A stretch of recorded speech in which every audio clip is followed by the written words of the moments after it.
Okay, so I'm back with another league race from F1 2020. And I'll tell you right off the bat here, before you even watch any of the video, I'll tell you this is my best league race of all time. It's my best online race of all time. It's probably my best race against other people of all time, which I guess is encompassing league races and online races. But like I said, best race I've ever done. It's on Suzuka, which is a track that I really enjoy. My first exposure to it was on Gran Turismo Sport, and I have been a big fan of it for a long time, so it's always fun to race here. It's difficult, I will say, and you see a lot of people spinning out and stuff, and I certainly had my share of spin outs when I was practicing this. But I do have a little bit of experience on it, and I think that sort of helps me when I go into a race here against other people. So this is my qualifying lap that you're seeing right now. It was pretty clean. I honestly was somewhat happy with the lap. And in fact, after I ran the lap, without telling you where I end up for qualifying or for the beginning of the race where I started on the grid, I will say that I felt like my lap was a little better than maybe what the result was that I got here. It just felt like a pretty good lap with decent speed. I was okay on the corners, but ultimately it wasn't as fast as maybe I think I can go. And that's really something that you'll see throughout this video. I say that this is my best league race so far, and it is, but the predominant reason that it's my best league race so far is because I managed to keep it pretty consistent. And I find that if I can keep it consistent and not spin out, not wreck other players, I'm bound to do a little better. But what I do struggle with is pace and getting the pace to really do better than I do. If I do well, it's because I'm consistent, not because I was going fast. So you see the start there was a little iffy, kind of scary. Luckily, I stayed clean. I started 7th, stayed in 7th here, despite the ruckus at the beginning of the lap there, but just managed to keep myself safe and live to fight another day, which again is something I'm trying to focus on. I thought this was a pretty cool overtake here. I go around the outside there, and he gave me the line. That could have gone very poorly, I will say. I mean, I think, was on the racing line, and I went outside, but I don't know if it was a situation of he was just trying to be smart or what, but it certainly was a little tight there for a moment. But I ended up taking a pretty good overtake there into P6. So going P6 about halfway through this first lap, and we've already seen that everything just starts to stretch out a little bit here. So I'm almost a second in front of Solitary Meteor Zero, who's behind me. Over 2 seconds behind J-Rack, who's in front of me, and who also is one of the fastest racers in the league. So I didn't really have much hope for catching J-Rack, quite honestly, unless he spins out or something. So I was just trying to focus here on just keeping it clean, staying safe, and letting my consistency carry me through here. So that's one lap down. P6. Pretty happy with that, given how many times I've made contact with people at the beginning of races and spun out and such. Kind of gave the guy the line here. He was faster than I was, and I wasn't going to hold him up for it, but he takes P6 from me there. I'm down to P7. One thing you'll notice is that I'm racing in TV Pod for this race, and that's something that I've recently started doing.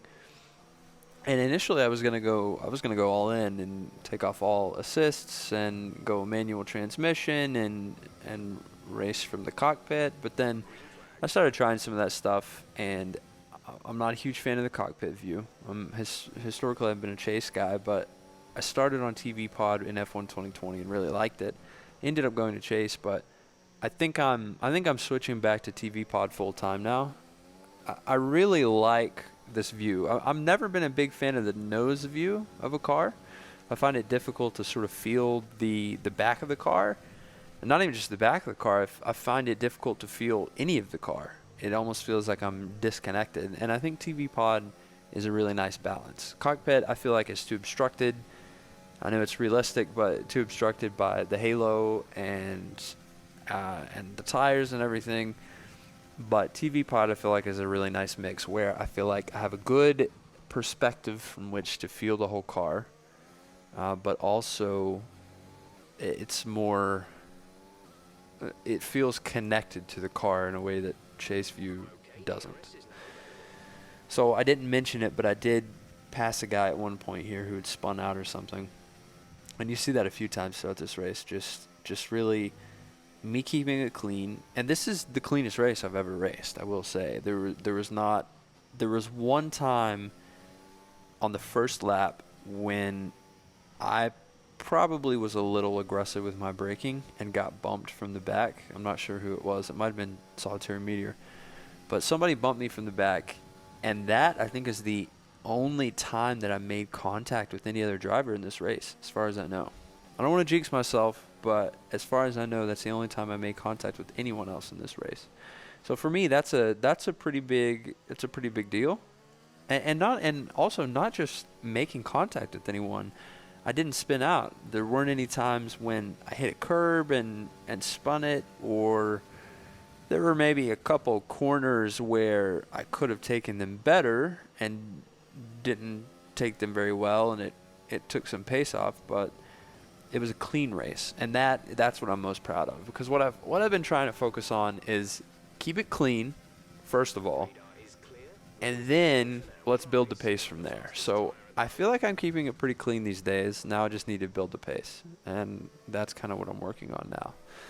You saw there that I checked the weather report with my engineer, and the reason I did that was because it looks nasty out here. I mean, throughout the whole race, it's overcast, and it looks like it could start raining at any moment, but it never comes, which is interesting. It's one of those things where I almost kind of wish it would rain sometimes, just to add a little spice to the race. I don't think I've ever had a league race that was wet, but we did have a qualifying that was wet, and honestly, it didn't go well for me.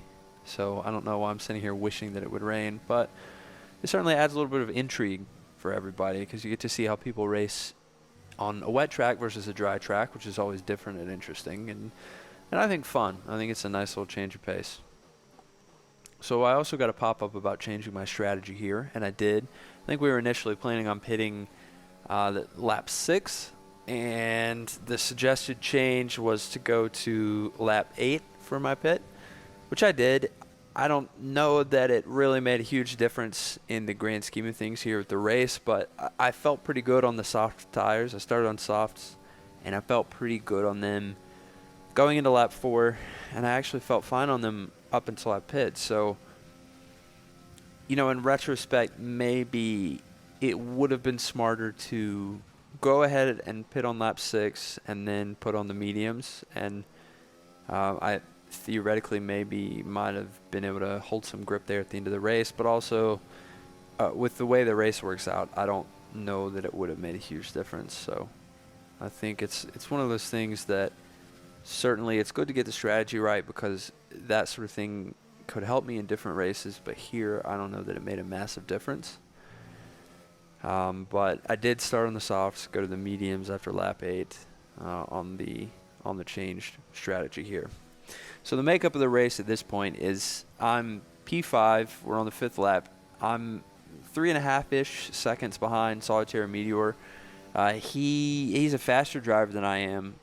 I didn't, unless he makes a mistake, I'm probably not going to catch him, just quite honestly, just knowing my skill and knowing his skill.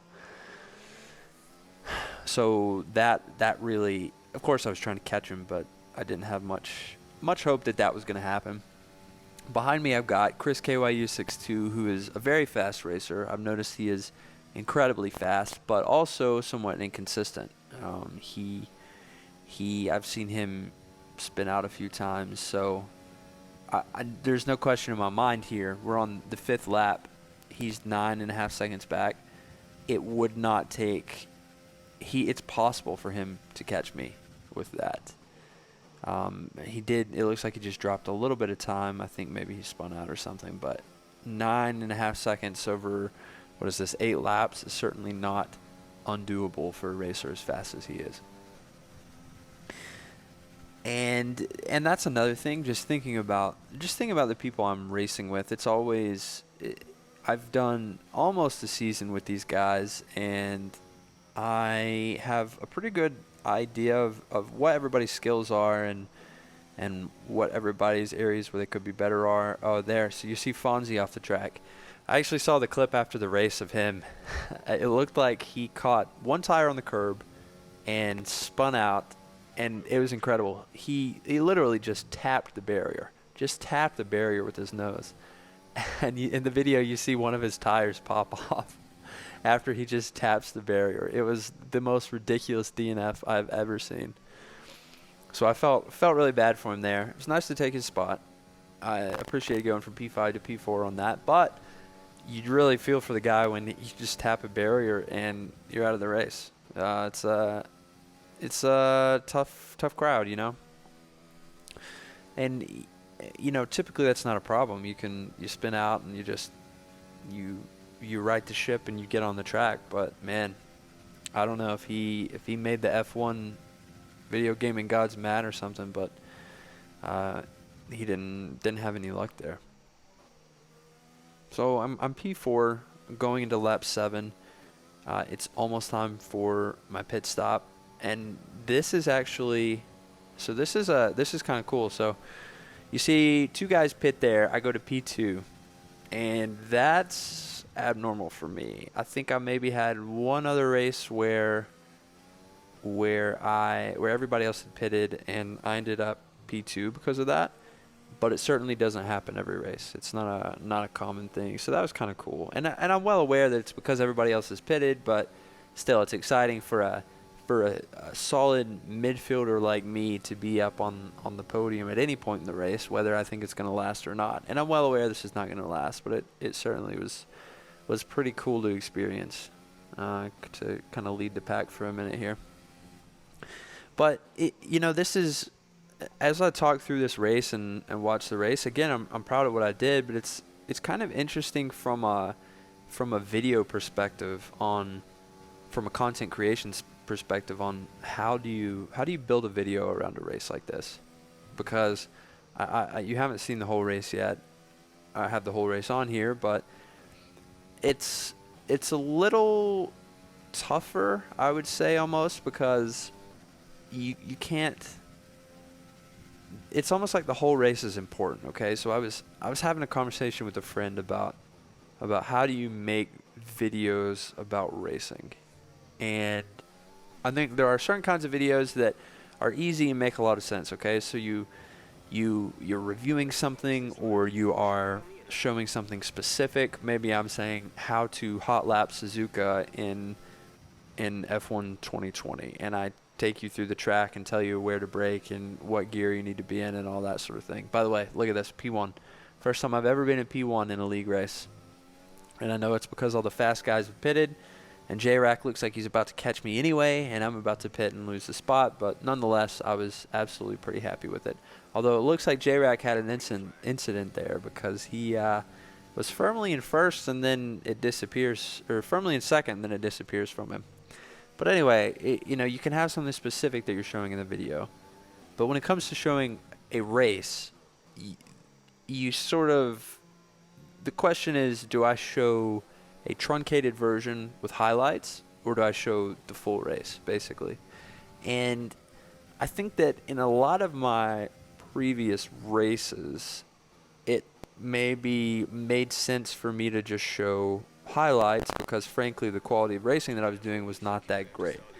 I would have an incident or an action-packed sector of time, and that was important to my race, but then after that I'm sort of, that's it.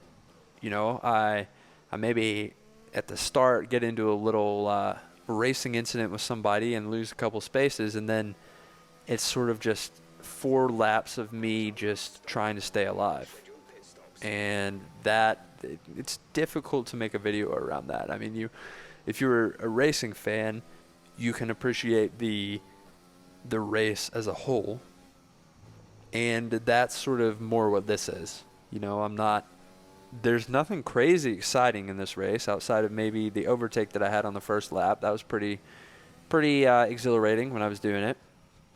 past J-Rack there. I don't know why he wasn't moving. Not sure what happened.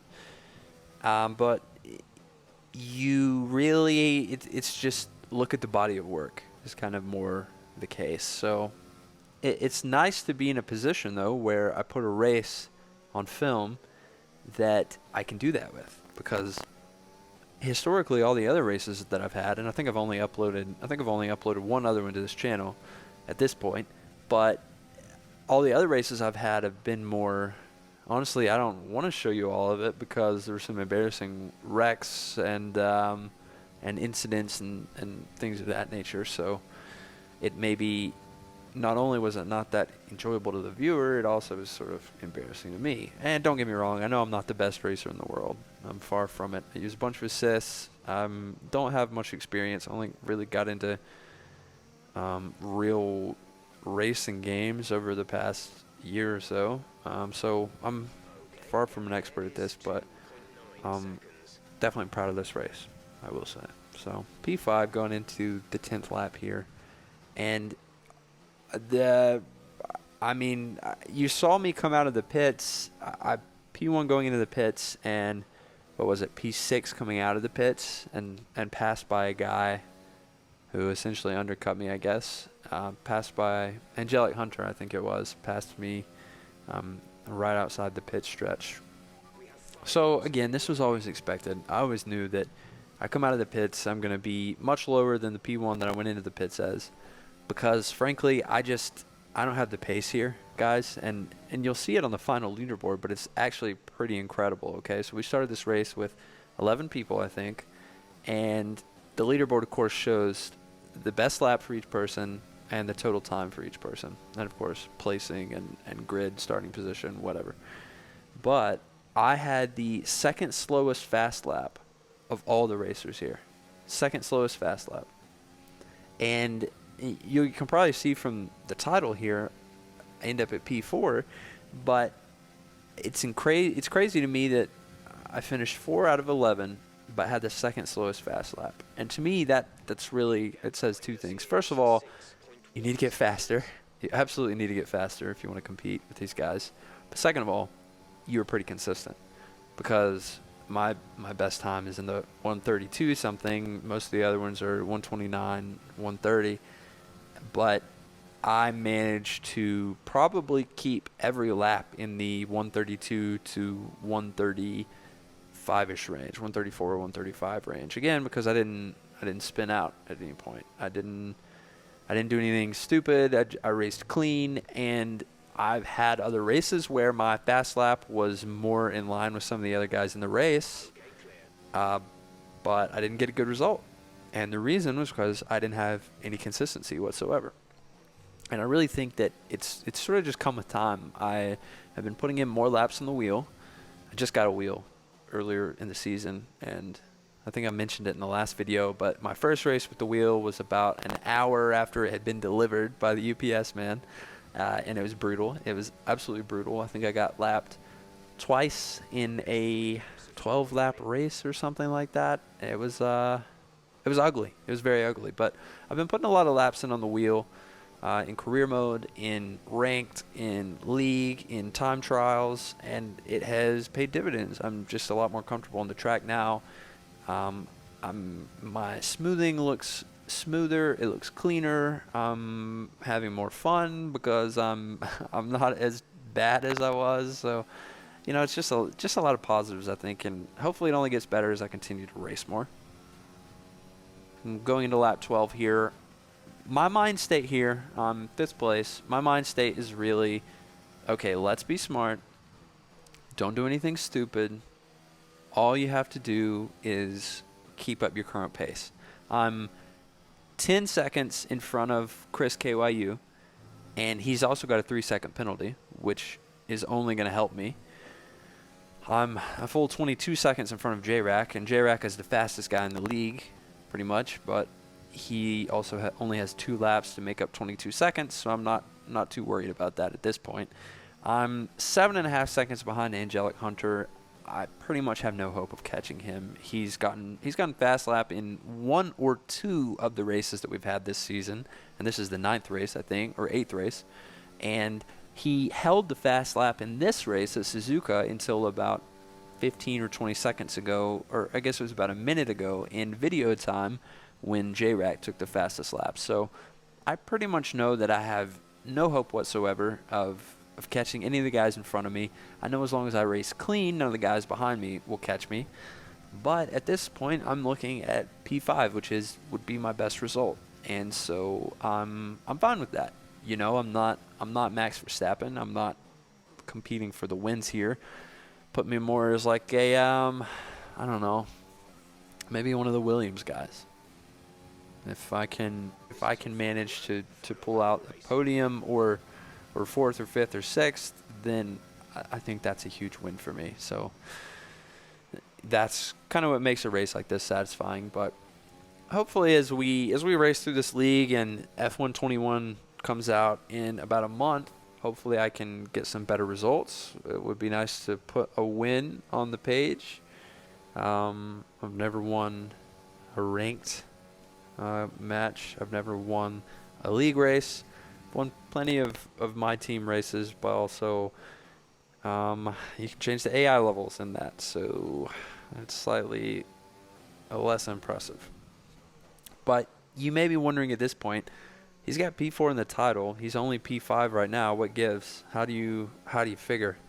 Well, you'll see it shortly here, but essentially there's a little racing incident that happens between Solitary Meteor and Angelic Hunter, and I probably won't put it in the video, but you know, there's some question over whose fault it was, but Solitary Meteor gets absolutely yeeted off the track, just absolutely yeeted. So you move up here, and you'll see his car up to the right. Yep, there it is. That's he's in the midst of his DNF from getting absolutely yeeted. So I got gifted P4 there at the end of the race. So that's kind of nice. I just as well could have said best result of my racing career P5, but you know, I can't control that sort of stuff, but it did happen. So that's a P4, my best result in league racing. Hopefully more to come, more solid races to come, but let me know what you thought. Leave a like or a comment if you enjoyed the video. I appreciate you stopping by.